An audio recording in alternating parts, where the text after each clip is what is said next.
안녕하십니까? 반갑습니다. 또 1년 만에 여러분을 이 단에서 서서 뵙는 것 같습니다. 종교자유부 순서로 오늘은 또 마련하겠는데, 사실은 이 오늘 순서는 제가 여기 이 단에 서는 게 아니라 이게 올 초에 있었던 너무나 주목할 만한 엄청난 종교자유부에 있어서의 놀라운 성과에 대해서 관련되는 분들을 모시고 직접 그 증언들을 듣고 싶었던 그런 순서였습니다. 그런데 안타깝게도 직접 함께 하셨던 우리 신명철 변호사님이랑 그다음에 또 이미진 집사님 이런 분들께 전화를 드렸으나 신 변호사님은 제주도에 계시고 이미진 집사님 같은 경우에도 먼 곳에 계셔서 시간 맞춰서 이곳에 올 수가 없다는 아쉬움 때문에 결국은 이 자리에 모시지 못했습니다. 그래서 할 수 없이 부족한 제가 이 단에 설 수밖에 없었던 것 때문에 너무 죄송스럽고, 하지만 옆에서 지켜본 사람으로서 있었던 종교자유부에 있었던 하나님의 크신 은혜에 대해서 담담히 보고드리면서 하나님께서 어떻게 놀랍게 또한 이 1년을 이끌어내셨는지 여러분들과 은혜를 나누고자 합니다. 그래서 오늘 설교의 제목은 종교자유 운동을 통해 배운 것들이라는 제목으로 부제로 살아계신 하나님 증언하기 위해서 이 자리에 섰습니다. 여러분들이 잘 아시다시피 제가 작년 재작년에 이 단에 섰을 때에 현재 우리 한국의 종교자유의 실태가 어떠하며 우리 재림교인들이 어떠한 어려움을 겪고 있는지에 대해서 여러분들께 설명을 드렸었습니다. 그리고 그와 같은 어려운 것 동시에 또한 지금까지 어떠한 성과들이 있었고 하나님께서 우리를 어떻게 인도하셨는지에 대해서 설명하면서 특별히 2019년도에 있었던 K대학교 의과대학 의학전문대학교에서 있었던 그 학교 내에서의 안식일 치러지는 시험에 대한 대체 시험을 거부한 사건에 대한 최종적인 법원 판결이 우리가 승소함으로써 학교 내에서의 안식일 성수에 대한 권리를 획득했다는 사실을 여러분께 설명드리면서 하나님께서 어떻게 인도하셨고 어떤 은혜가 있었는지 잠깐 설명드렸었습니다. 그리고 작년에는 그와 같은 일들을 진행하는 제가 속해 있는 모임, 종교자유와 기회평등을 위한 모임이 어떻게 만들어졌는지에 대한 그 뒷배경을 설명드리기 위해서 제가 겪었던 개인적인 저의 경험들, 하나님께서 저에게 베푸셨던 은혜가 어떤 것이었는지 개인적인 간증을 통해서 여러분들께 하나님께서 얼마나 은혜롭게 우리의 삶을 인도하시는지에 대해서 잠깐 나누었었습니다. 그래서 오늘은 제가 생각해 보니까 할 말은 다 한 것 같더라고요. 그래서 더 뭘 나눌까?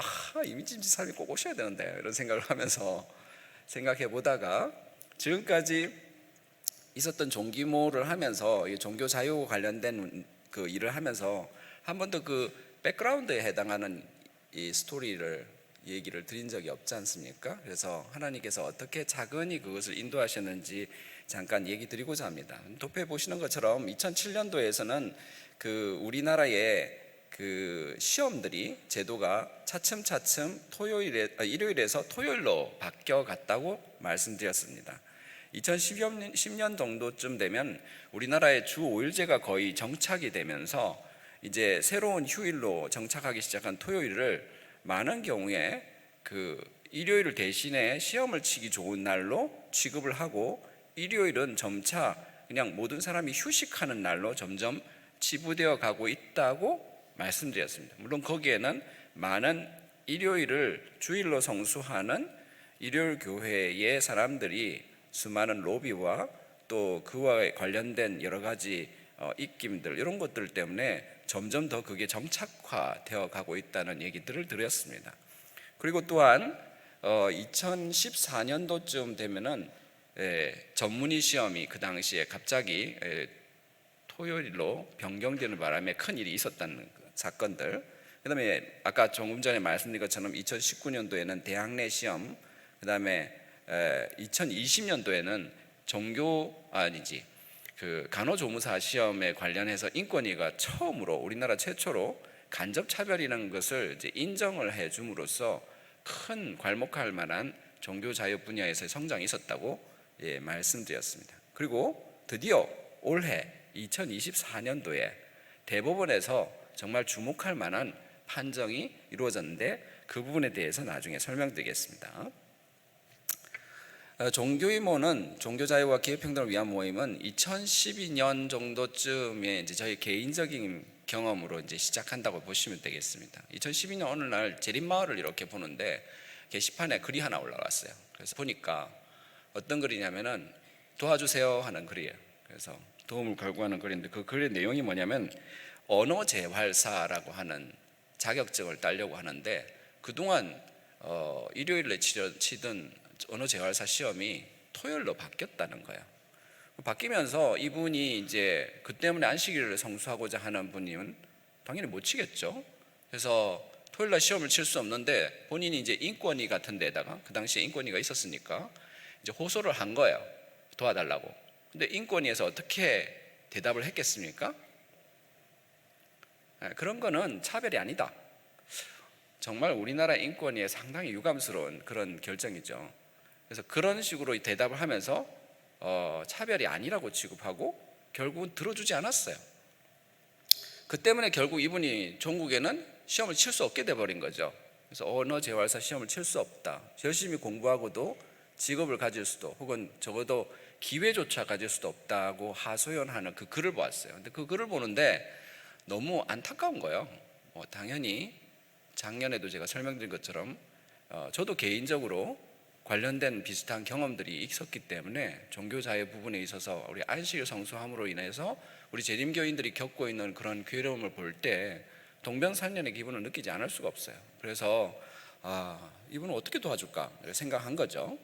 그래서 어떻게 했느냐? 그 당시에 이제 마침 그 새로운 대통령이 뽑히던 시점이었어요. 그래서 대통령 인수위라는 게 생기잖아요, 그죠?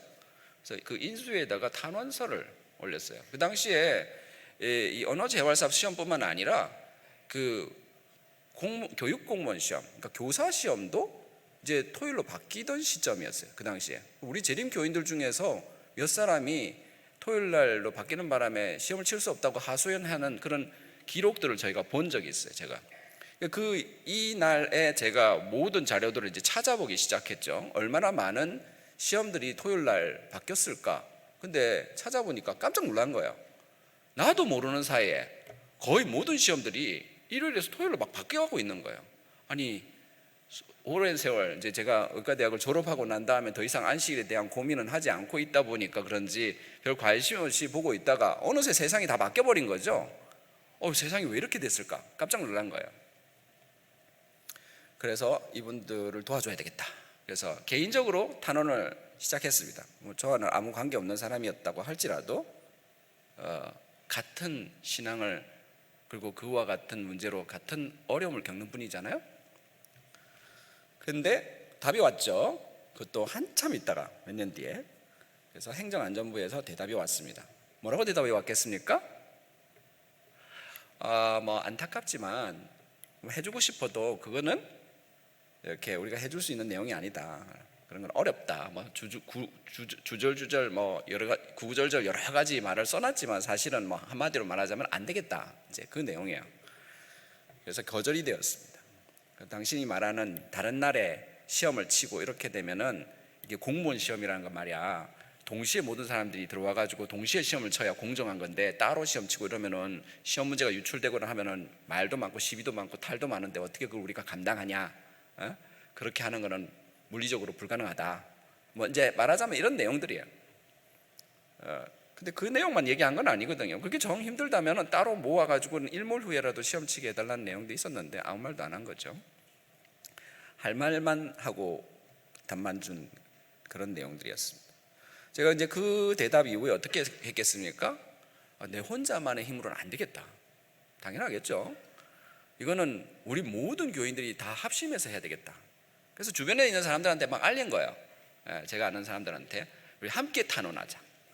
함께 하자. 그래서 함께 할 사람들을 주소서. 그게 제 기도였어요. 그 당시에. 어땠겠습니까? 주변에 있는 사람들한테 같이 단언합시다. 아무도 그런 단언을 할 콧방귀도 끼지 않는 거죠. 그 제가 아는 사람들은 이제 주변에 의사들이 많으니까 이제 그분들한테 같이 한번 하자. 아우 제가 바빠가지고요. 막 다들 어떻게 써야 될지도 모르겠고 선생님이 써주시면 제가 대신 사인만 할게요. 뭐 이런 그런 식이에요. 원래는 자기 개인의 그 생각을 구구절절 적어야 되는 건데 그러니까 함께 하자 이랬는데 참 어려운 거죠. 개인의 자기의 일이 되지 않고서는 함께 나서기 쉽지는 않다는 거 정말 이해가 됩니다. 근데 그 기도만 드렸어요.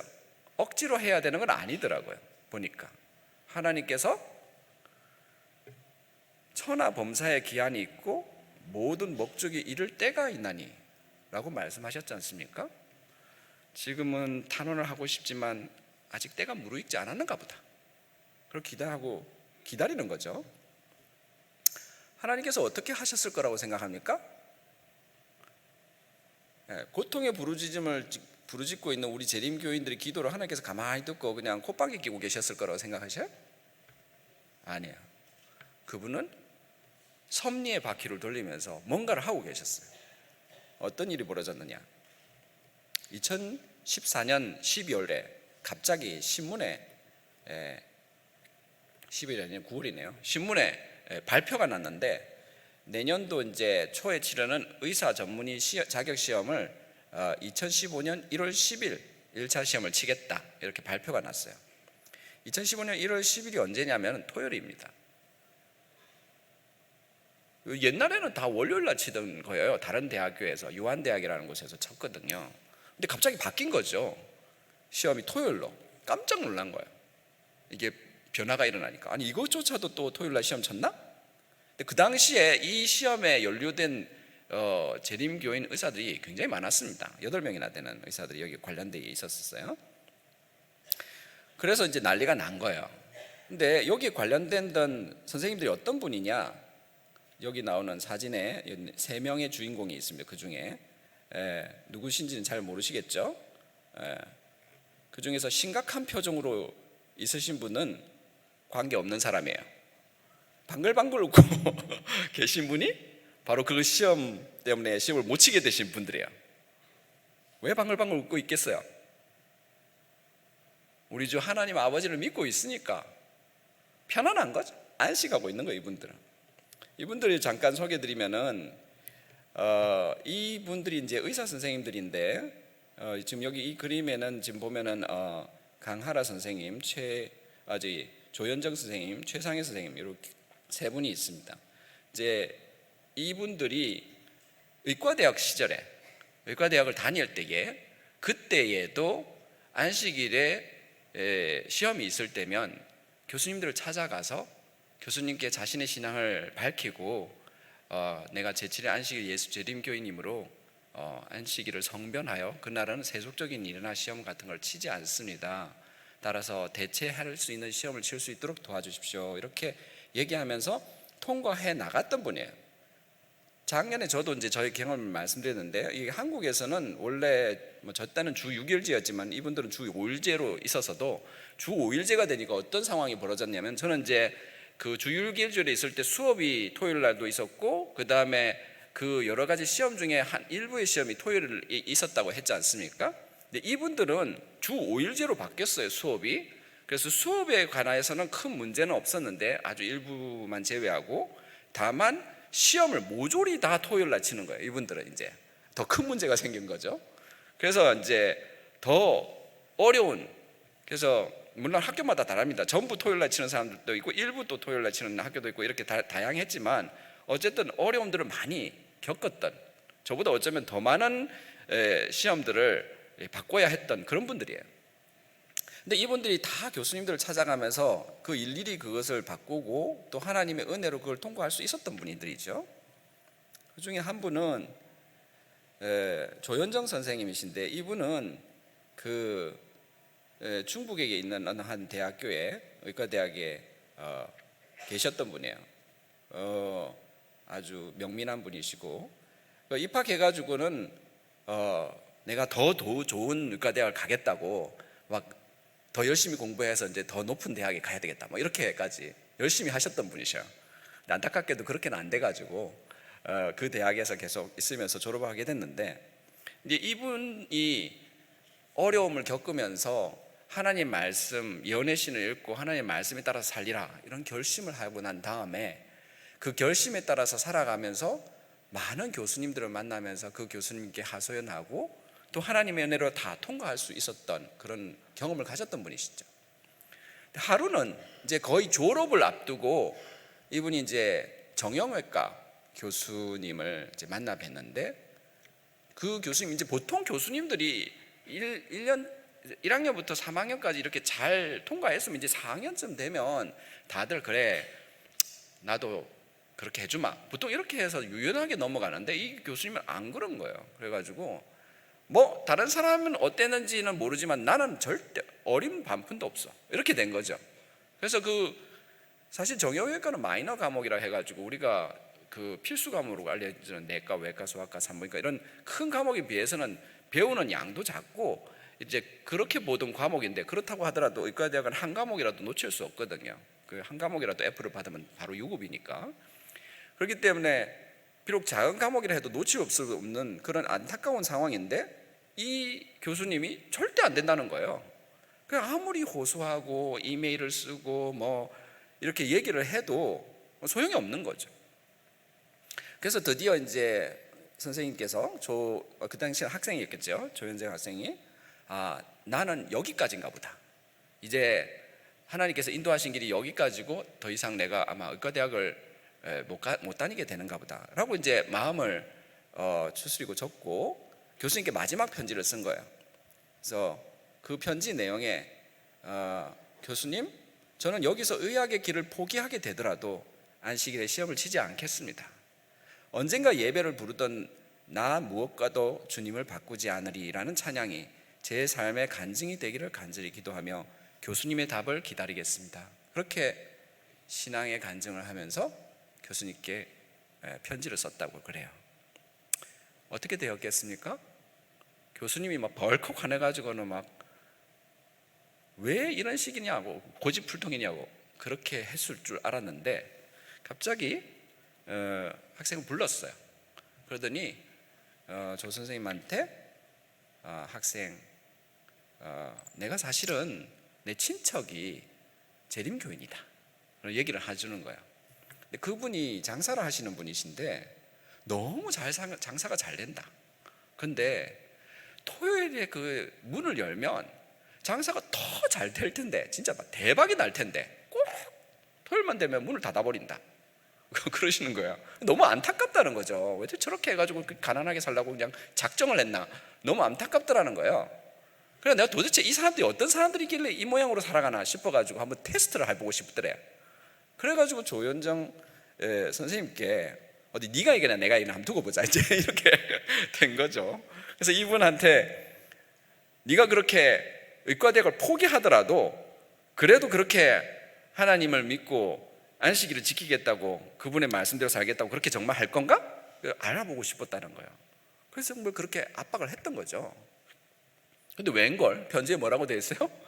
교수님 여기서 의학이기들 포기하게 되더라도, 의사가 안 되더라도 안식일 시험을 치지 않겠습니다. 교수님께서 대체 시험을 치게 해줄 거니까 와서 쳐라 그렇게 하셨답니다. 이런 분들이 아까 제가 소개시켜줬던 그 8명들이 다 이런 분들이에요. 어떤 분은 뭐 충북대학교, 어떤 분은 서울대학교, 뭐 여러 잘 아는 그런 대학교에서 각지에서 그렇게 열심히 하던 분들이셨어요. 증언보감 이견에는 이렇게 되어 있습니다. 그리스도인으로서 의과대학에서 공부를 시작한 어떤 사람들은 하나님의 율법을 뚜렷하게 지키지 않았다. 가끔 저도 작년에 그 얘기를 했잖아요. 제가 이제 안식일을 과연 지켜야 할 것이냐에 대해서 깊이 생각하면서 사실 속으로는 할 수 있으면 어떤 핑계를 대서라도 이걸 안 지킬 수 있는 어떤 핑계가 그리가 없나 이런 유혹을 받았다 했지 않습니까? 도대체 내가 이렇게 하는 것이 맞을까? 저는 확실한 걸 원했거든요. 그래서 연애신을 찾아봤어요. 그 당시에는 이제 영문으로 되어 있는 연애신을 찾아면서 내용을 봤는데 그러다 이제 말씀을 발견한 거예요. 당시에 100여 년 전이었던 와이프분이 살아있을 당시에도 의과대학을 갔던 뭐 켈록 박사나 이런 사람들이 있었기 때문에 다녔던 사람들이 있었거든요. 그들의 모습을 보여주면서 어떻게 살아갈 것인가에 대한 하나의 예들을 와이프분이 기록을 해놓은 거죠. 그들은 원칙을 희생하고 하나님을 신뢰하는 믿음을 잃어버렸다. 일부 재림교인이라고 불렸던 이제 의대생들 중에서 그런 사람들이 있었던가 봐요. 그들은 단독으로 넷째 계명을 지킬 수 없고 야망 있는 자들과 세상을 사랑하는 자들과 피상적인 자들과 회의론자들과 불신자들과 조소와 비난을 대항할 수 없다고 생각했다. 실제로 많은 우리 재림교인 의과 대학생들이, 치과 대학생들이 학교에 들어가게 되면 다 진화론을 배우고 다른 신앙을 가지고 있는 교수님들이기 때문에 때로는 핀잔을 듣기도 하고 왜 쓸데없는 신앙을 가져가 있느냐고 막 엉뚱한 소리를 듣기도 하고 막 그래요. 그렇기 때문에 그럴 때 그런 압박을 견딜 수 있으려면 엄청난 담대한 믿음이 필요하죠. 또 주변에 그런 어떤 무언의 압력, 과연 견딜 수 있을까? 이런 것들을 생각해 봐야 될 필요가 있어요. 그러나 그럼에도 불구하고 어떤 사람들은 의학 과정을 마치면서 원칙에 확고한 상태로 남아있다. 그들은 안식일에 공부를 계속하지 않고 다니엘과 같이 하나님을 존중하였으므로 하나님께서 그들을 지켜주셨다. 100여 년 그 전에도 그랬다는 것입니다. 그래서 제가 이걸 보고 그렇구나, 이것이 하나님의 말씀을 따라가는 삶의 한 예구나, 그걸 보고 어떻게 해야 될지 알았던 거예요. 근데 저만 아는 게 아니고 여기 계셨던 이 선생님들도 마찬가지로 그랬던 거죠. 그래서 그런 선택을 하셨는데, 이제 이랬던 사람들이 그 전문의 시험을 이 토요일로 바뀌었으니 어떻게 했겠습니까? 다들 안 치겠다는 거예요. 시험 안 친다는 거예요. 근데 옆에 있는 다른 사람들이 막 안타까워서 왜 시험을 안 치느냐 그렇게 얘기를 하는데, 강하라 선생님이라고 아까 사진 속에 나오신 분 같은 경우에는, 아니 지금까지 우리가 하나님께서 인도하셔가지고 이미 의사 자격증을 얻지 않았느냐, 전문의 자격이 없다 하면 한들 무슨 상관이겠느냐, 하나님께서 이만큼 은혜를 베푸신 것으로도 족하다, 이제 이런 마음을 가지고 계신 거죠. 이런 분들인 거예요. 근데 저는 이것을 옆에서 지켜보면서 이게 범상치 않다고 생각했어요. 그래서 이분들과 얘기하면서 포기하는 것도 하나님의 뜻이라면은 그것도 맞는 말이기도 하다. 하지만 용기를 내는 것도, 또 하나님께서는 네가 아침에 손을 내밀거든 저녁에도 거두지 말라, 이것이 잘 될지 저것이 잘 될지 알지 못함이니라고 말씀하셨으니 모든 일에 최선을 다하는 것이 주의 뜻이라고 생각한다. 그러니 아무것도 안 하고 그냥 포기하려고 하지 말고 이것을 바꿔보기 위해서 모든 노력을 경주하자. 그래가지고 모두 다 모여가지고 이제 난리를 한 거예요. 그래가지고 막 팩스를 보내고 탄원을 하고 난리를 한 거죠. 그래서 어떻게 됐겠습니까? 기적이 일어났습니다. 일주일 만에 뉴스가 바뀌었어요. 삼육대학교에서 금요일날 치겠다. 아멘이죠. 이와 같은 일들이 일어났던 겁니다. 전에도 설명드렸습니다만은, 근데 제가 설명드리고자 하는 건 그겁니다. 바로 이런 분들이었기 때문에 이게 가능했다는 거예요. 저를 보는 기별 156페이지는 이런 말씀이 나옵니다. 하나님께서 당신의 뜻을 우리에게 나타내시고 우리를 인도하시는 방법이 세 가지가 있다. 가끔 우리 젊은 청년들도 물어요. 나는 하나님의 뜻을 알고 싶은데 주의 뜻을 어떻게 알 수 있나요? 세 가지가 있습니다. 그것을 통해서 하나님과 대화를 할 수 있다고 생각하시면 됩니다. 첫 번째, 하나님께서는 당신의 말씀, 곧 성경을 통하여 당신의 뜻을 우리에게 나타나신다. 저도 작년에 저의 경험을 얘기하면서 주여 어떻게 하리까 했더니 하나님께서 어떤 말씀을 보여주셨다고요? 기억하여 안식일을 거룩히 지키라.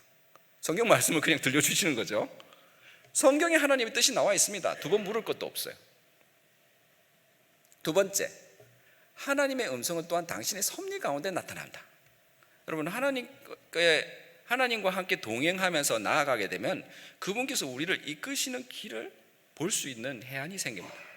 그리고 그분께서 이끄시는 것을 우리가 알 수 있게 돼요. 저는 이분들의 이런 경험들을 통해서 이걸 보면서 하나님께서 뭔가를 하고 계신다라는 걸 강하게 느꼈어요. 그래서 이분들이 어떻게 됐겠습니까? 이렇게 놀라운 방법으로 하나님께서 인도하셔가지고 일주일 만에 기적적으로 이렇게 전문의 시험이 금요일로 바뀌었을 때, 게다가 그 시험은 이제 그때부터 삼육대학교에서 계속 쳐요.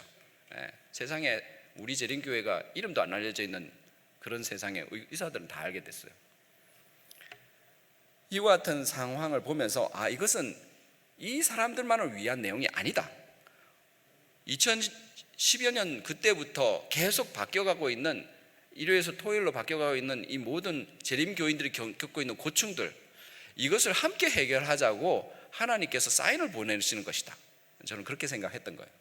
그래서 그것이 해결되고 난 다음에, 야, 하나님께서 놀랍게 이렇게 은혜를 베푸셔서 이 문제가 해결되니 기분이 좋지? 응? 야, 너희만 은혜를 누리지 말고 이제 이 은혜를 우리 사랑하고 하지만 고통받고 있는 다른 우리 재림교인들을 위해 함께 나눠 쓰자. 그래서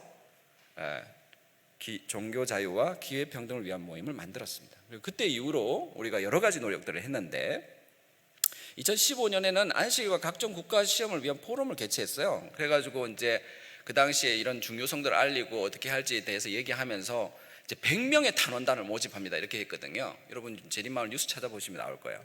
그러니까 100명만이라도 모이자. 기도원에 300명이면 더 좋겠지만 300명 안 되더라도 100명이라도 있으면 좋겠네. 이제 이런 생각으로 탄원을 함께할 100명을 모집합니다. 이제 이렇게 얘기를 했었습니다. 어떻게 됐을 것 같아요? 네, 100명은 안 되고 사람은 모였는데 실제로 탄원한 사람들은 한 20여 명 될라나. 네. 여러분 미리 말씀드리는데 그때는 시작은 미약하지만 바로 올 초에 이 별내교회에서도 재판관들을 향해서 탄원을 하도록 탄원서를 막 모았죠. 3일 만에 몇 장이 모였겠습니까? 1000장이 넘게 모였어요. 3일 만에. 여기 이 한 해 내내 고소해도 100명도 못 모았는데 하나님께서 계속 인도하셔서 사람의 마음을 움직이시는 거죠. 자, 이때 이후에 사람들이 관심이 점점 사그러들 무렵 저도 이제 생각이 사람들이 관심이 사그러들고 다시 도로 아무렇지도 않게 되어 가는구나. 더 이상 또 도울 사람이 아무도 없어져 가는구나. 여러분 이 일을 누가 하시고 계셨다고요? 하나님께서 그냥 가만히 계셨겠습니까? 재림교인들이 부르짖음을 듣고 그래 너희들 마음대로 해라 이러고 계셨을 것 같아요? 아닙니다. 관심이 점점 멀어져 가니까 갑자기 계속 사건을 일으키셔요. 그리고 어떤 일이 났냐면 이번에 의사 자격 시험이 갑자기 토요일이 돼버렸어요. 그래서 금요일 토요일날 치게 된 거죠. 난리가 난 거예요. 이제 뭐 아예 전문의 시험은 의사 자격이라도 있지 전문의만 아니지 자격이 있으니까 그냥 뭐 병원이라도 차리면 된다 이런 생각을 할 수 있겠지만 이건 아예 그냥 의사가 못 되는 거잖아요. 그냥 이제 어떻게 하면 좋지? 이렇게 된 거예요. 그 당시에도 여러 이제 재림교인들이 있었는데 이 일이 있었을 때 3명의 여기 나오는 최종적으로 3명의 우리 재림교인들이 시험을 치지 않았어요. 그 두 갈래의 갈림길에서 어떤 분은 시험을 치는 쪽으로 어떤 분은 치지 않는 쪽으로 그렇게 선택을 하였습니다. 근데 이분들의 이 세 분의 이 용기 때문에 나중에 하나님께서 크게 또 쓰셔요. 그걸 여러분께 말씀드리려고 합니다. 이 세 분이 어떤 결심을 나갔나 말하자면 이런 거예요. 에스더에서 나오는 것처럼 죽으면 죽으리다. 제가 종교 자유에 관련된 이런 문제를 해결하기 위해서 여러 해당 당사자들하고 대화를 하고 이 문제를 위해 가지고 뭐 탄원을 하기도 하고 때로는 소송을 하기도 하고 이런 일들을 하는데 한 가지 계속 느끼는 게 있어요. 그게 어떤 거냐면 만약 당사자가 내가 할 수 있는 한 최선을 다해 보는데 노력을 하지만은 만약에 잘 안 풀리면 뭐 그러면 시험을 치지 어쩔 수 없다. 이와 같은 마인드로 마음가짐을 가지고 있으면 아무리 해도 해결이 안 돼. 하나님께서 꼼짝도 안 하셔요. 이거 사람의 심리를 너무나 잘 꿰뚫고 계시는가 봐. 마귀가 더 잘하는 것 같아. 아무리 뚫고 싶어도 길이 안 열려요. 그런데 어떤 일이 있느냐면 죽음은 죽으리이다.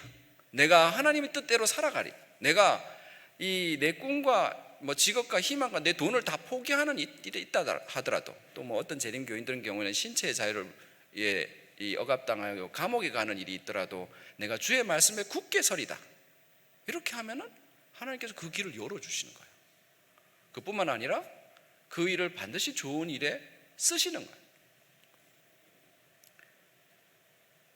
시험을 친 분들도 있었지만 그분들 중에서도 물론 어쩔 수 없이 그런 분들이 있습니다. 그 안타까움을 저는 너무나 잘 알고 있습니다. 이해합니다. 그분들의 경험도 하나님께서는 쓰고 계십니다. 하지만 시험을 끝까지 안 쳤던 이분들의 경험도 아주 유용하게 쓰였습니다. 이분들이 시험을 못 침으로 인해 가지고 의사가 안 되었을 거라고 생각하십니까? 아닙니다. 이분들은 그 다음 해에 날짜가 바뀌어 버렸어요. 다시. 그래서 다른 평일로 바뀜으로써 시험을 칠 수 있게 됐어요. 1년 만에. 그래서 의사가 안 돼서 이분들이 원래 어떻게 하려고 했느냐면 미국에 가가지고 미국 의사 자격 시험을 치고 거기서 의사가 되려고 공부를 하기로 했고, 이게 많은 그 의사 선배들이 불쌍히 여겨서 그분들 그 공부할 수 있는 자금을 지원하겠다고 이렇게 도네이션 후원을 보내고 막 그랬었습니다. 그 무렵에 2017년도에 이번에는 경북대학교에서 의과대학 그 의전원에서 한지만이라는 분이 잘 여러분들 아시다시피 안식일 문제로 학내에서 치는 시험이 갑자기 못 치게 되는 바람에 또 이와 같은 사건이 일어난 거예요. 제가 더 설명하지 않아도 잘 아실 겁니다.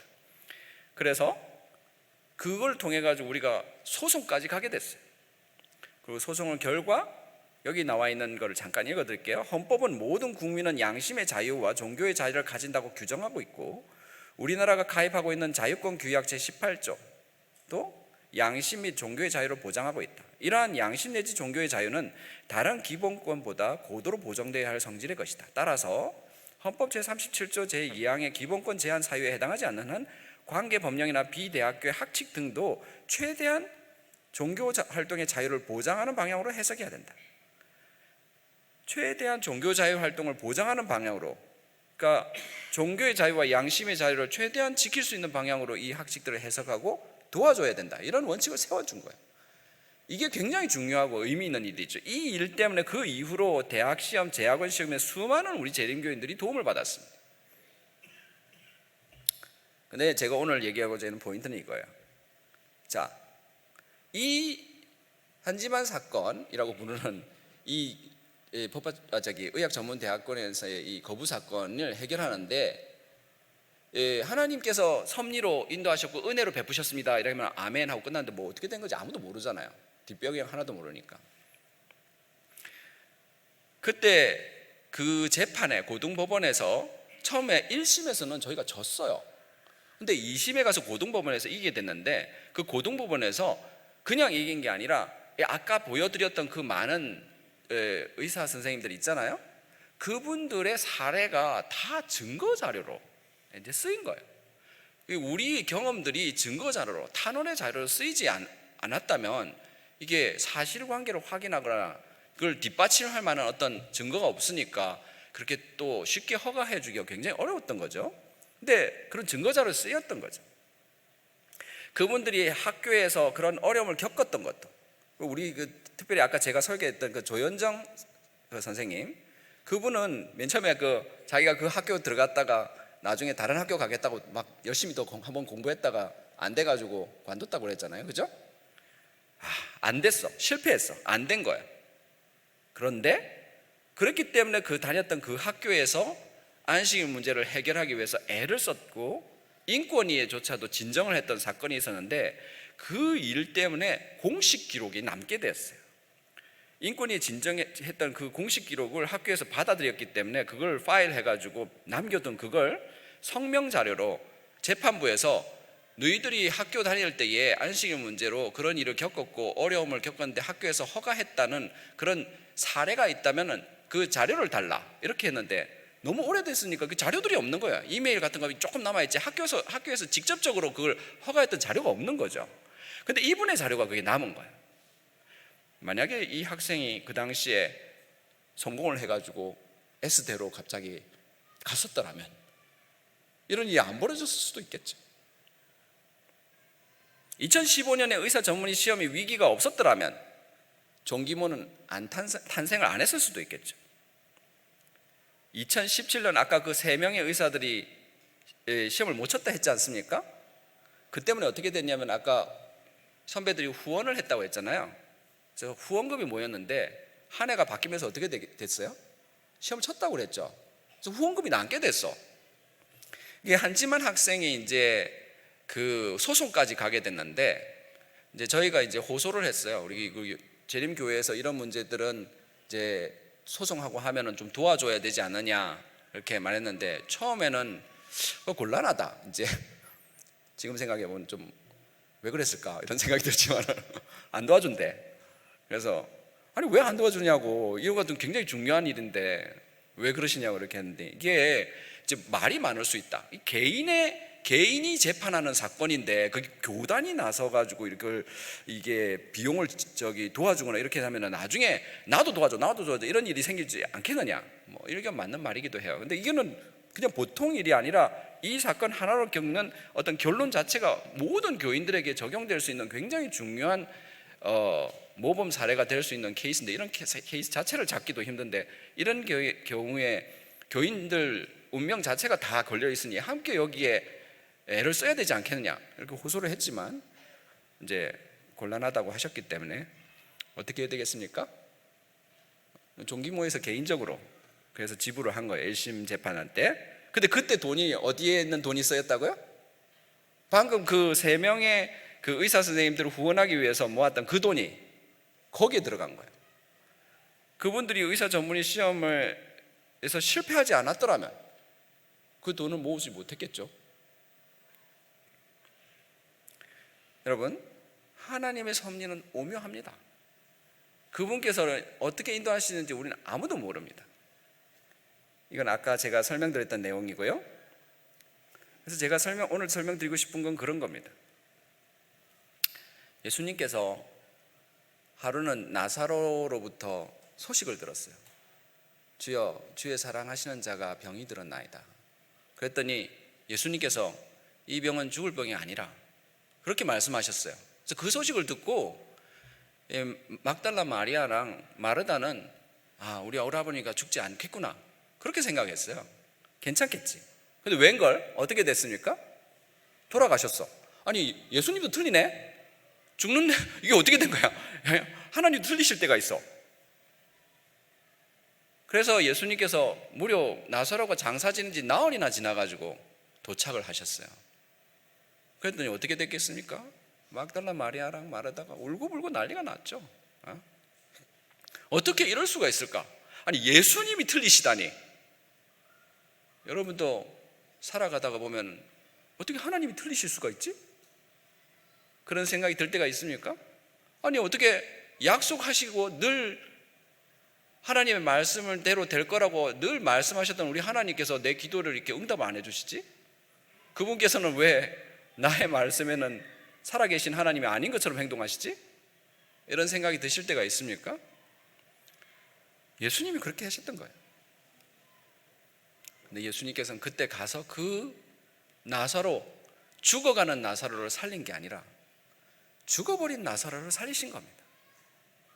여러분, 여러분의 삶 속에서도 하나님께서 제발 죽어가는 나의 소망을 부활시켜 달라고 그렇게 기도하실 때가 있죠? 여러분, 하나님은 죽어가는 나의 소망이 아니라 죽어버린 나의 소망도 일으키실 수 있는 분이십니다.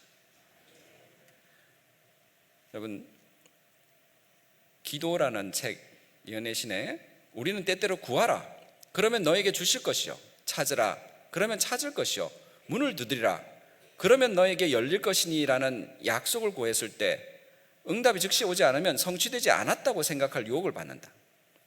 특별한 축복을 구하는 것과 그것들을 우리에게 주실 것이라고 믿는 것은 우리의 특권이다. 그러나 만일 요구된 축복이 즉시 허락되지 않는다면 우리는 우리의 기도가 들려지지 않았다고 생각해서는 안 된다. 응답이 잠시 지연될지라도 우리는 받을 것이다. 약속이 되어 있습니다. 받을 것입니다. 만약 이걸 믿지 못한다면 어떻게 하겠습니까? 우리 그 한지만 군 사건의 1심에 저희가 거금을 투자해가지고 소송을 진행했는데 결과가 어땠다고 했습니까? 졌습니다. 아이고 망했다. 접을 수도 있잖아요. 근데 아니에요. 저는 그렇게 생각 안 하지 않았어요. 하나님께서는 우리의 모든 최선을 다하기를 원하신다. 그분의 기도는 응답은 반드시 이루어진다 생각한 거예요. 설사 그게 전혀 안 되는 거로 최종적으로 결론이 난다 할지라도 그것도 반드시 하나님께서 쓰실 것이다 믿고 나갔던 거예요. 그리고 결과는 하나님께서 승리하신 거죠. 이미진 양 소송이 있었는데 어떻게 되었겠습니까? 1심에서 여러분 저 얘기 많이 들어봤잖아요. 제가 잘 됐다는 소식을 많이 전해줘요, 안 됐다는 소식을 많이 전해줘요? 맨날 실패했다는 소식을 많이 전해주지 않습니까? 1심 어떻게 됐을 것 같아요? 졌어요. 그것도 여지없이 졌어요. 저희가 그 이미진 자매 시험을 위해서 우리 가족들이 다 같이 기도를 드렸는데, 제발 이 소송에서 이길 수 있도록 도와주셔서 우리 특히 막내가 기도를 드리면서, 하나님 1심에서는 비록 지더라도 그렇게 얘기하는 거예요. 깜짝 놀라서, 아니 1심에서 지더라도 소용하지 마. 다 이겨야 돼. 근데 우리 막내는 그 당시에 1심에 한지만군 사건을 봐서 그런가 봐. 1심에서는 지더라도 2심에서는 이길 수 있게 해주세요. 하나님께서 그 기도를 들어주셨어요. 그래서 1심에서 졌어. 우리 애가 그냥 1심도 이기달라고 했어야 되는데.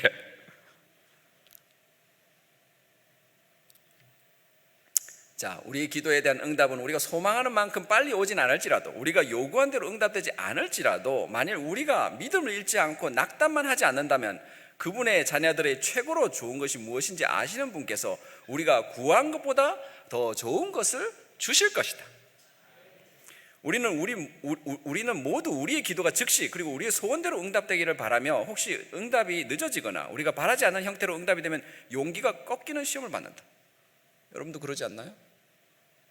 이건 옛날뿐만 아니라 지금도 저도 이게 뭐가 제대로 잘 안 되면 자꾸 꺾여. 왜 이렇게 되는 게 없지? 이런 생각이 들어요. 혹시 그런 분들이 계십니까? 그러나 하나님은 참으로 현명하시고 선량하시기 때문에 우리의 기도를 언제나 우리의 바라는 바로 그 시간에 바라는 그대로의 형태로 응답해 주시지 않으신다. 그분께서는 우리의 모든 소원을 이루어 주시는 것보다 더 풍성하고 더 좋은 일을 우리 위해서 주실 것이다. 여러분, 뭐 안 된다면 하나님께서 안 해주시는가 보다, 이게 아니에요. 더 좋은 것으로 바꿔주실 것이다. 옛날에 의전원에서 거부 사건이 있었는데, 그 당시에 인권위는 특정 요일에 실행하는 시험 외에 추가 시험을 실시하지 않은 것은 불합리한 차별 행위가 아니다 라고 거절했어요. 거듭 말씀드리자만 우리는 거절 엄청 많이 경험했습니다. 안 돼. 그리고 그것 때문에 쉽게 낭망하거나 포기해서는 된다고요? 아닙니다. 더 좋은 것으로 하나님께서는 응답하신다는 겁니다. 그래서 말씀드린 것처럼 대법원에서 이긴 거예요. 자, 하나님께서 인도하심과 그 섭리가 여기에서 그쳤다면 아직 우리 재림교인들 문제가 아직 다 해결도 안 됐는데 끝났겠죠. 하나님께서 진두지휘 하셨다 했잖아요. 우리가 하는 게 아니라. 또 어떻게 하셨을 것 같으세요? 2020년 갑자기 전화가 한 통화 왔어요. 이미진 집사님이라는 분한테 전화 왔는데, 2019년도에 이제 한지만 군 사건으로 이렇게 승소하고 난 다음에 큰 감동을 받은 거예요. 그래서 이분이 사실은 이제 법학 전문 대학원을 들어가고 싶어서 이렇게 여러 번 했는데 점수는 되게 좋았어. 근데 필기 점수는 정말 합격을 할 수 있을 정도의 좋은 점수를 받았으나 면접을 봐가지고 이제 마지막 시험을 쳐야 되는데, 면접만 통과하면 사실 면접은 분량이 크지 않기 때문에 대부분 합격할 수 있는데 면접이 토요일인 거예요. 그래서 거기를 갈 수가 없었던 거죠. 첫 번째 해에는 그냥 포기했어요. 이렇게 포기를 하다가 어떻게 했어요? 한지만군 사건에 대한 간증과 이 얘기를 들은 거예요. 이게 단순히 포기하고 넘어갈 게 아니구나. 하나님께 간구해야 되는 거구나. 우리 엘리야가 비가 오기를 간구하기 위해서 그가 마른 하늘을 바라보면서 주여 비가 오게 해주시옵소서 기도를 몇 번 했다고 되어 있어요? 성경 퀴즈? 몇 번 했다고요? 7번. 아니, 엘리야가 불이 내려오게 해달라는 기도를 몇 번 한 것 같아요? 한 번. 조금 전에 했던 불이 내려오게 해달라는 기도는 단 한 번으로 바로 그 기도하는데 5분도 안 걸린 것 같아요. 그렇게 놀랍게 인도하셨던 하나님께서, 아니 비는 불은 잘 다루시는데 물은 잘 못 다루시나? 그렇게 생각해야 되나요? 아니에요. 엘리야가 겸비한 마음으로 하나님께 끈질기게 기도할 때 7번 만에 하나님께서 응답하셨습니다. 우리는 기도 드릴 때 조금만 뭐가 잘 안 되면 쉽게 낭망하고 그렇게 됩니다. 왜요? 왜 하나님 그렇게 하실까? 하나님은 우리의 믿음이 어린아이 수준에 머물지 않고 점점 자라나기를 원하세요.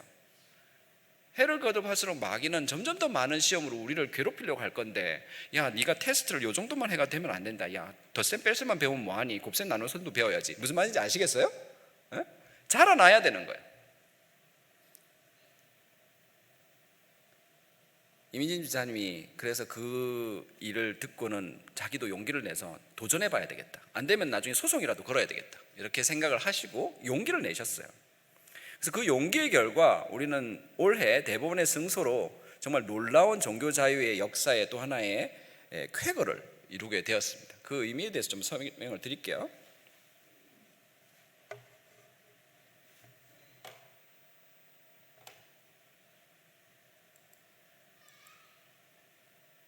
소리가 안 나오네. 변경을 요구했다가 거부당한 수험생이 이의를 제기해 최종 승소했습니다. 대법원은 어제 제7일 안식일 예수재림교인인 A씨가 전남대학교 총장을 상대로 낸 불합격 처분 취소 소송에서 원고 승소로 판결한 원심을 확정했습니다. A씨는 로스쿨 면접 전 대학 측에 안식일인 토요일 주간에 면접에 응시할 수 없다며 이의 신청서를 제출했지만 받아들여지지 않았습니다. 대법원은 로스쿨 측이 헌법이 보장하는 실질적 평등을 실현할 의무와 책무를 부담한다고 판단했습니다. 네, 우리 제7일 안식일 예수재림교 이름이 정확히 뭐 안식교, 재림교 이런 게 아니라 제7일 안식일 예수재림교회로 뉴스에 소개된 적이 한 번이라도 있습니까? 이거 초유의 사태예요. 처음 있는 일이에요. 우리 재림교회의 신앙이 안식일이 이렇게 소개를 하면 사람들이 뭐라고 얘기하냐면 그 토요일 믿는교 이렇게 돼요. 안식일이 다 토요일이야. 제가 그 준비 서면을 작성해가지고 변호사님과 함께 그 판사님들한테 이게 그 변호를 할 때 뭐라고 꼭 썼느냐면은 안식일을 소개하면서 금요일 해질 때부터 토요일 해질 때까지를 하나님의 말씀을 따라 성별하여 거룩하게 안식일로 구별하는 제7일 안식일 예수재림교, 재림교, 이하 재림교 이렇게 소개를 했어요. 항상. 무슨 말인지 아시겠죠? 그때 이후로 지금 재판관들이나 나중에 배울 법학 전문대학교에서 배울 우리 그 아마 미래의 판사님, 변호사님, 검사님들은 다 우리 재림교회가 안식일이 어떻게 시작된다고? 금요일 해질 때부터 토요일 해질 때까지 정확하게 성경의 말씀을 따라서 안식일 지키고 있는, 성경적으로 지키고 있는 교회이구나 라고 바르게 알게 된 거예요. 이번 법학전문대학원 사건을 간단하게 요약해보면 이렇습니다. 이미진 지사님이 그 제2대학교 법학전문대학원 입학시험에서 지원해 서류 전형에 합격했지만 토요일로 면접 시간이 돼 있기 때문에 학교 측에 그럼 면접 시간을 일몰 후에 볼 수 있도록 해달라고 요청을 했어요. 본인은 격리해가지고 있다가 나중에 거기서 예배 보다가 나중에 일몰이 되고 난 다음에 시험을 보게 해달라. 근데 거부했죠. 이와 같은 사건이라는 거예요. 근데 이 부분에 대해서 이 임지사님은 유독 토요일에만 이렇게 면접을 일정을 시행해 가서 응시를 포기해야 됐기 때문에 이거는 명백히 종교 자유를 침해하는 행위라고 이제 이의를 제기했던 거죠. 근데 거기에 대해서 1심에서는 패소했다 했죠. 하지만 놀랍게도 하나님의 은혜로 고등법원에서는 승소를 했어요. 그리고 승소했을 뿐만 아니라 거기에는 뭐라고 되어 있냐면 이러한 거부 행위는 종교적 양심을 이유로 한 간접 차별에 해당한다고 적시를 했어요. 지금까지 우리나라에서 간접 차별이라는 것을 인정했던 이 재판에서 인정한 사례는 없어요.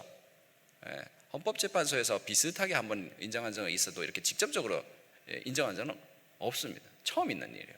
간접 차별이란 전에 재작년에도 설명드린 것처럼 겉으로 보기에 명시적으로는 차별을 직접적으로 하지 않는 것처럼 보이지만 그러나 결과상 결국 차별이 일어나게 될 때 그것을 간접 차별이라고 부른다고 그랬어요. 예를 들면은 시험을 칠 때 똑같이 시험 시간을 주는 거예요. 똑같이 50분 만에 다 시험을 준다.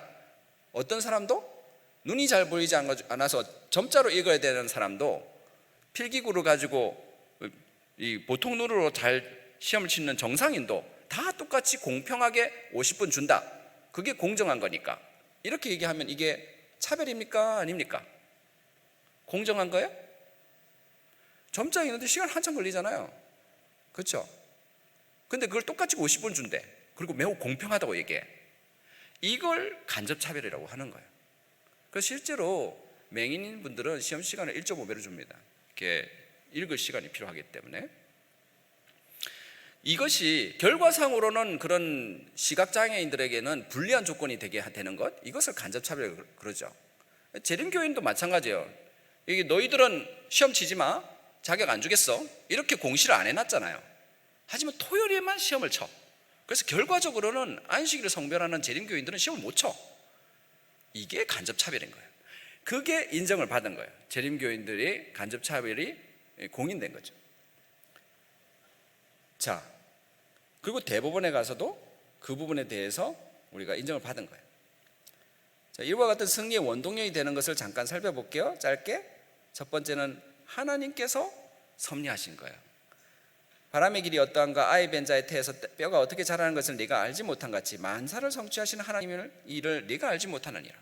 아까 말씀드렸잖아요. 자꾸 실패하고, 또 어떤 분들은 자꾸 어떤 일들이 생기고, 그죠? 많은 의사 선생님들이 어려움을 겪었다 했잖아요. 그러나 바로 그 어려움 때문에 그들이 겪었던 모든 경험들이 모여가지고 결국 이와 같은 일들의 증거로 쓰이게 되었고, 그리하여 큰 도움이 되는 사건이 생길 수 있게 되었던 겁니다. 그런 일들이 배경에서 없었더라면 이와 같은 일은 탄생할 수가 없었어요.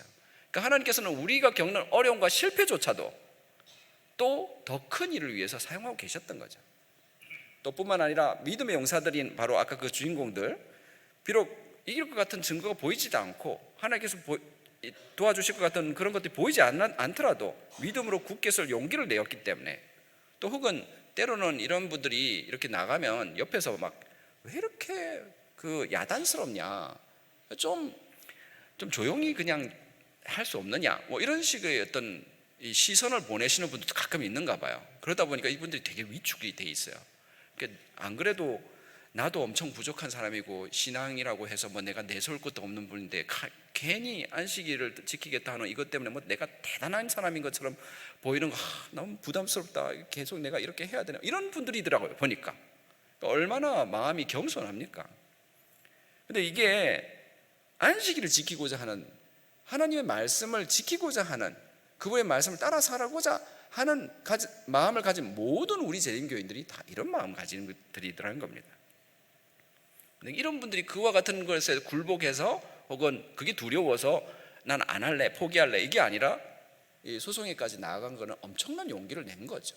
이분들이 이러한 용기 때문에 우리가 사례가 탄생할 수 있었던 거예요.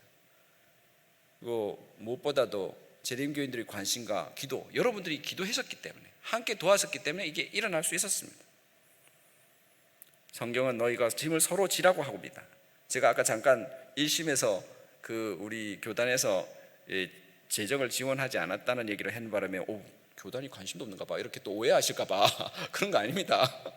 처음에는 굉장히 걱정을 많이 했기 때문에 그와 같은 반응들을 보이셨으나 그 이후에 2심 나중에 대법원 승소하는 데까지 전부 다 우리 교인들이 막 모금 운동도 했고 교단에서 나서서 열심으로 도와서 다 합력해서 이 일을 이뤘어요.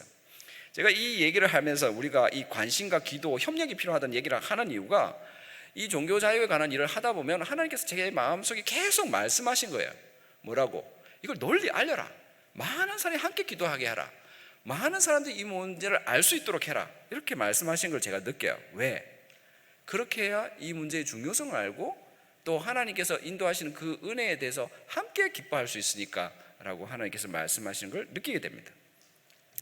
자, 마치기 전에 우리 그 이미진 집사님의 대법원 판결 의의를 잠깐 짚어보면서 넘어가겠습니다.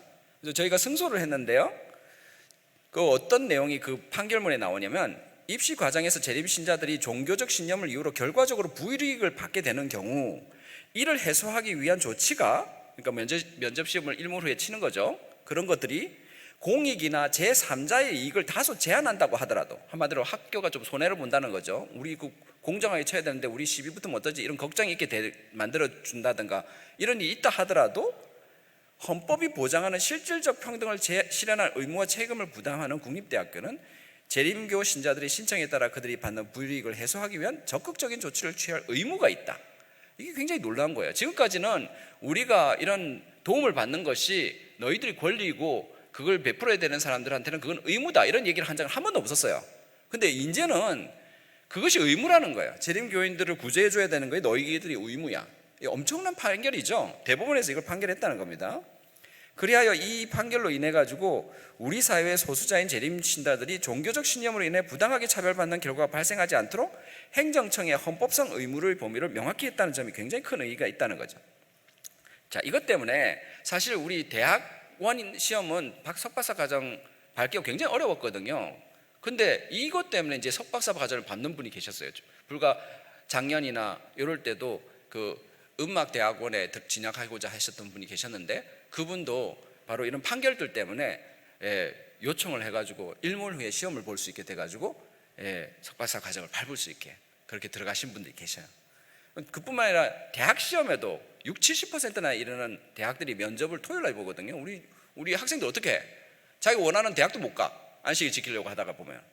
그런데 이제는 그런 문제가 해결될 수 있는 길이 열렸다는 거예요. 하나님께서 살아계셨어요. 제가 본 거는 여러분한테 전해주고 싶은 얘기는 이겁니다. 제가 이 판결이 있기 전날 하나님께 간절히 기도드렸어요. 하나님, 어쩌면 하나님께서 이번에도 기도를 안 들으시고 참고 계실지도 모릅니다. 우리는 하나님의 길을 어떻게 되는지 잘 모르니까. 하지만 간구하건대 제발 승리하게 해주소서. 그 마루둑이나 벨이나 이런 우상들은 입이 있어도 대답을 못하고 귀가 있어도 듣지 못한다고 주께서 친히 말씀하지 않으셨습니까? 주여, 이 세상 사람들과 우리 재림교인들이 마음에 하나님은 살아계신 분이시여 우리의 기도를 항상 들으시는 귀가 있고 우리를 바라보시는 눈이 있고 우리에게 응답하시는 입이 있으시는 살아계신 주님이시라는 사실을 확신할 수 있도록 응답하여 주옵소서. 그렇게 기도를 드렸어요. 그리고 그날 그 다음날 하나님께서 응답하신 거예요. 얼마나 기뻤는지 그냥 막 뭐라고 할지를 모르겠어요. 여러분, 하나님은 살아계신 분이십니다. 그분은 그의 백성을 눈동자와 같이 지키며 보호하신다는 그 시편의 말씀이 그 틀린 말이 아닙니다. 우리를 지켜보고 계시고 우리의 기도를 들으시는 분이십니다.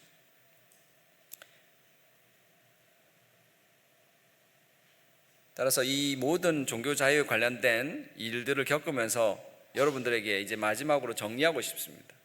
여러분, 기도할 때에 너무 쉽게 낭망하지 마십시오. 하나님께서는 가장 좋은 때를 아십니다. 지금 잠깐 응답을 지체하실 때에도 어느 때인가 가장 중요한 순간 우리에게 도움이 돼야 되고 꼭 필요한 그 순간이 될 때 그분께서 응답하실 겁니다. 그분께서는 우리의 인생의 운전자이십니다. 저도 경험했고 다른 사람들도 마찬가지지만 때로는 우리 가는 길이 잘 안 되는 것 같아요. 지난 겨울에 저희 가족들은 큰 어려움들을 많이 겪었습니다. 여러분들은 잘 모르시고 계시겠지만 병원에서는 직원들이 구해지지 않아서 굉장히 어려움을 많이 겪었고, 갑자기 우리 장인어른이 많이 편찮으셔가지고 수술을 하시게 됐어요. 그래서 당뇨발 때문에 엄청난 고생을 하고 지금도 고생하고 계십니다. 그것도 고생하고 계시는데 집으로 오시는 길에 갑자기 엉덩방아를 찢는 밤에 뼈가 부러지셔가지고 이게 뭐가 안 좋은 일이 생기면 이렇게 설상가상으로 생긴다고 너무 고통스러운 순간이 겹쳐서 다가오는 거예요. 이렇게 힘들어서 그것 때문에 정신없는 겨울을 보냈어요. 그리고 이게 말씀 준비한다고 이렇게 하고 있는데 이번에 우리 막내가 갑자기 폐렴에 걸렸네? 이게 되는 일이 없어. 제가 아까 얘기하면은 되는 일보다 안 되는 일을 더 많이 얘기하게 된다고 그랬잖아요. 어쩌면 여러분도 그런 경험을 하고 계실지 모르겠어요. 비록 얘기를 안 하고 계실지 몰라도 우리의 가는 길은 어떻게 이제 겨우 한 곡에 넘었나 하면은 또 넘어가면 또 산이야. 8분 능성이 계속 펼쳐지는 것 같아요. 그렇지만 이 모든 경험을 대해서 저는 확신하는 게 있습니다. 우리 하나님이 나의 인생의 운전자이시다. 하나님은 여러분의 인생에도 운전자이십니다. 그분께 여러분들의 삶을 맡기십시오. 그러면 그분께서 여러분들의 삶을 하늘에 이끌기까지 가장 그분께서 기뻐하시는 길로 이끌어 주실 것입니다. 약속된 말씀은 반드시 성취됩니다. 지체된다 하더라도 믿음을 가지십시오. 가장 어려운 것처럼 보이는 최악의 시간에 하나님을 믿는 믿음을 가지라. 그분께서는 당신의 뜻을 이루고 계시며 당신의 백성의 유익을 위하여 모든 것을 호전시키고 계신다. 7월 방송의 말씀입니다. 그리고 인간의 궁지는 하나님께서 일하시는 기회라고 했어요. 우리가 1심에서 짓다고 포기하지 않았다고 그랬잖아요. 위기가 옵니까? 그 말은 하나님께서 무릎 꿇고 함께 기도하자라는 뜻이라고 생각하시면 됩니다. 모두가 종교자의 문제에 관심을 가지고 서로 도울 필요가 있습니다. 믿음으로 인내하는 성도들은 하나님께서 반드시 도와주실 것입니다. 그분은 살아계신 분입니다. 오늘 하루도 이 안식일도 살아계신 하나님과 대화하며 그분께서 나의 기도를 반드시 들으실 것이라는 믿음으로 그분께 간구하고 또한 그런 믿음으로 안식하실 수 있는 그런 날이 되기를 바라면서 말씀 마치겠습니다.